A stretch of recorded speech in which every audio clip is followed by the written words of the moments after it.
जोबोद गोजोननाय थाबाय। जोंनि गेजेराव दङ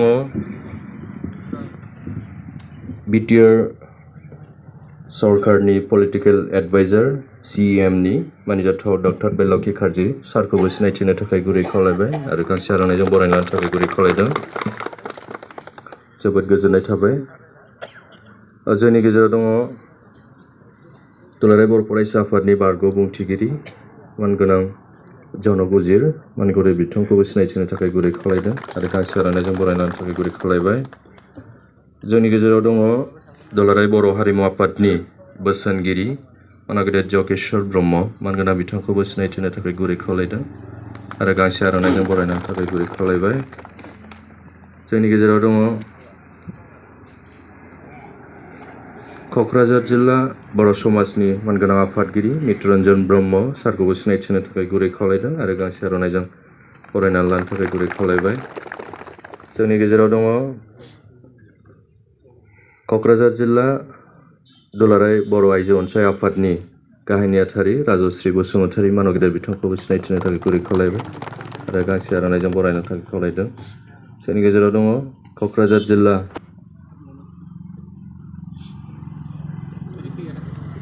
इउनिट अल आसाम ट्राइबेल संघनि गाहाय नेहाथारि सन्जित बसुमतारी मानगोनां बिथांखौबो सिनायथिनो थाखाय गुरै खावलायबाय आरो गांसे आर'नाइजों बरायनो थाखाय गुरै खावलायदों।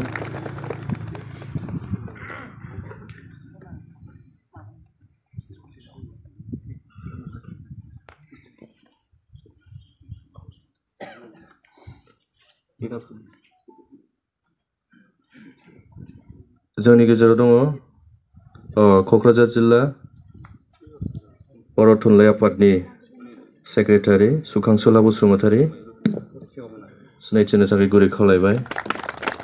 जोंनि गेजेराव दङ दुलाराय बर' हारिमु आफादनि बोसोनगिरि रुपेन्द्र बसुमतारी मानगेदेर बिथांखौबो सिनायथिनो थाखाय गुरै खावलायदों। जोबोद गोजोननाय थाबाय। आरो जोंनि गेजेराव दङ दुलाराय बर' हारिमु आफादनि बोसोनगिरि मानिजाथाव भानुबती बसुमतारी बायद'खौबो सिनायथिनो थाखाय गुरै खावलायबाय। गुनुबती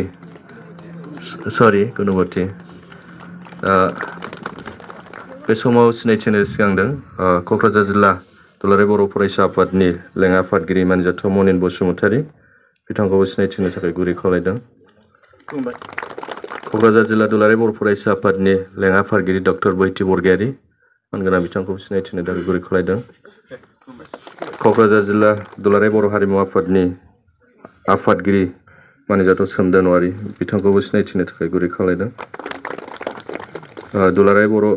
क'क्राझार जिल्ला दुलाराय बर' हारिमु आफादनि लेङाइ आफादगिरि दाजेन बसुमतारी मानगोनां बिथांखौबो सिनायथिनो थाखाय गुरै खावलायदों। दा बे समाव जोंहा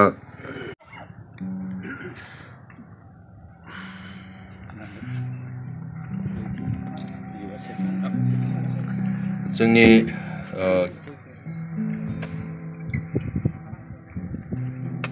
सावनाय लोगो लोगो बिबार बावनाय लोगो लोगो मेथाइ रोजाबगिरि बिथांमोनखौ रोजाबनो थाखाय गुरै खावलायबाय।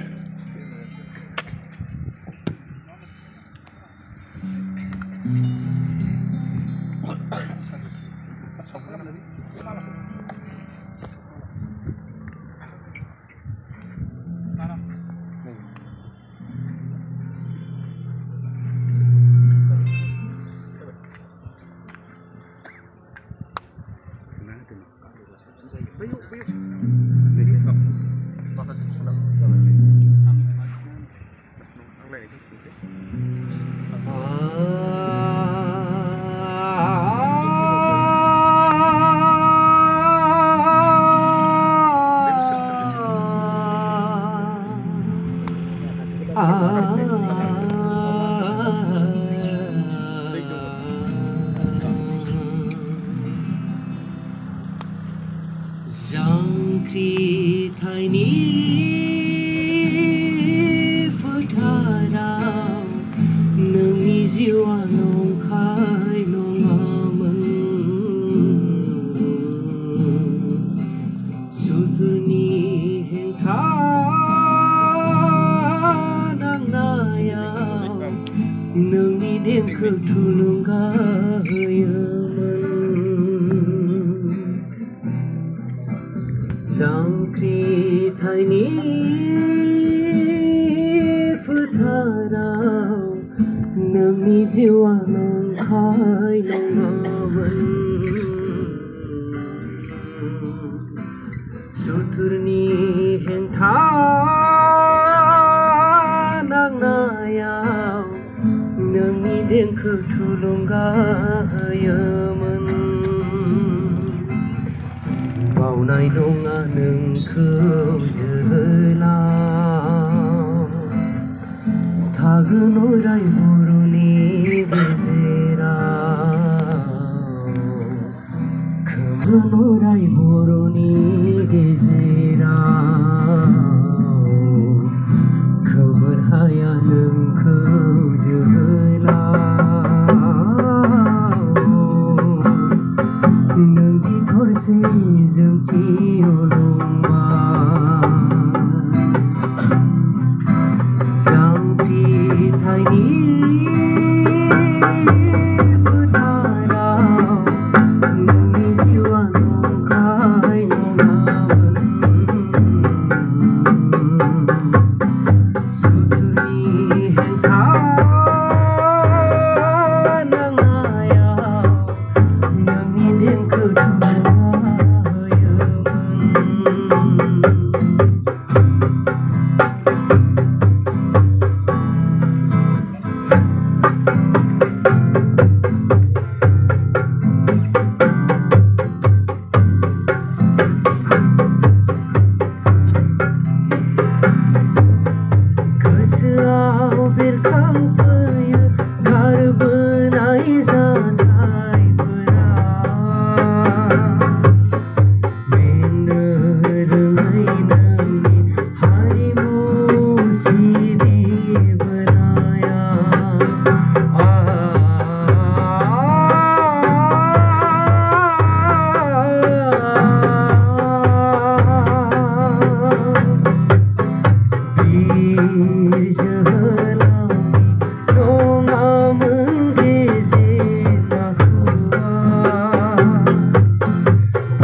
जोबोद बसुमतारी मानगेदेर बिथांमोननिसिम जोबोद साबायखर जासिबाय दा बे समाव मोनसे हाबाफारिखौ जों मावफुंनानै लानो दा बयखौबो जाय जेराव दं बेवहायनो दान्दिसे गसंनानै गेदेमा बिथांनि जे सोरगोआव आलो गोजोनै थानानै जों बर' हारिनि थाखाय आरो मोजां मेथाइ रोजाबगिरि जाहाथे उजिनायाव थुलुंगा हरो बा दावगानायाव थुलुंगा हरो बेखौ लानानै जोङो दान्दिसे जे दाहा फोरमायनाय बेखौ बयखौबो बाहागो लानो थाखाय गुरै खावलायबाय।